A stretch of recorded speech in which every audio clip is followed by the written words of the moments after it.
আসসালামু আলাইকুম। আজকে বানানের তিনটা বিষয় নিয়ে আলোচনা করব। একটা হচ্ছে সত্য, দন্তের শৈব তৈব কখন হয়, সত্তা দন্তের স তয় তয়াকার কখন হয় এবং সত্য অর্থাৎ দন্তের স তয় তৈব কখন হয়।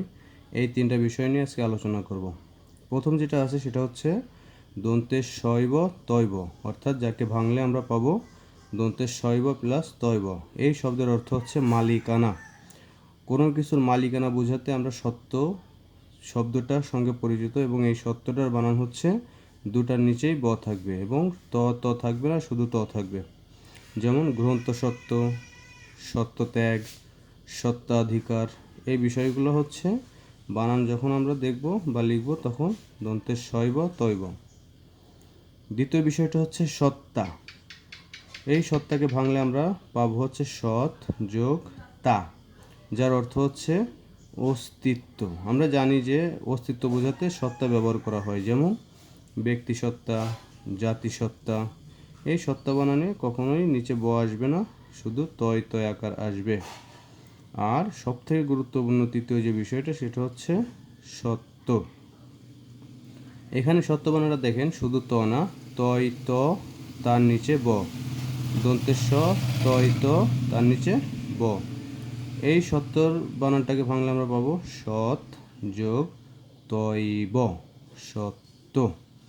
এই সত্য শব্দের অর্থ হচ্ছে গুণ বা ফলের রস। হ্যাঁ, গুণ বা ফলের রস। যেমন আমরা এখানে দেখতে পারি যে সত্য গুণ, আম সত্য। ব্যতিক্রম অর্থ যেটা আছে সেটা আছে অন্তঃসত্ত্বা। এই বানানটা খুবই গুরুত্বপূর্ণ, যে কারণে আমি মার্ক করে আগে থেকে রাখছি। অন্ত বিসর্গ সত্তা। এখানে সত্তা বানানে দেখেন দন্তের স তয় তৈব আকার, অন্তঃসত্ত্বা। এখন পরীক্ষার হলে এই বিষয়গুলো খুবই কনফিউশন তৈরি করবে। যেমন গ্রন্থসত্ত্ব, জাতিসত্তা, তারপরে অন্তঃসত্ত্বা। এখানে আরেকটা বানান আছে স্বায়ত্ত শাসন, বানানটা অনেকবার আসছে পরীক্ষাতে।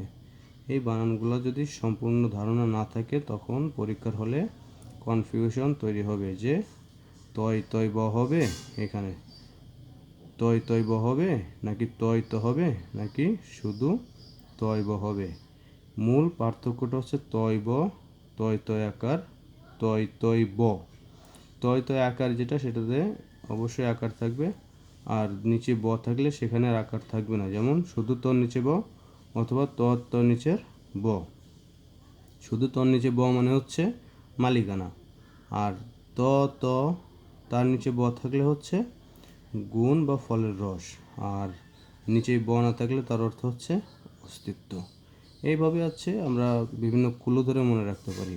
ঠিক আছে, তো এই বানানগুলো সবাই খুব মনোযোগ দিয়ে খেয়াল করবেন এবং পড়ার সময় একটু মনোযোগী থাকবেন, তাতে করে কী হবে, এই বানানগুলোর ভুল হওয়ার সম্ভাবনা থাকবে না। আর এখানে যদি শুধু পড়ার জন্য পড়েন, গতানুগতিকভাবে পড়লে কিন্তু এই পড়াগুলো মনে থাকবে না এবং পরীক্ষার হলে এই পড়ার থেকেগুলোর ভিতর থেকে আসবে, কিন্তু কনফিউশনের ফলে বানানগুলো ভুল হতে পারে।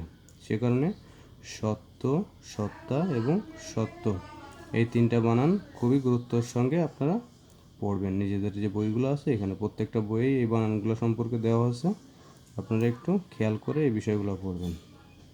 ওকে, আজকে এই পর্যন্তই। আল্লাহ হাফেজ।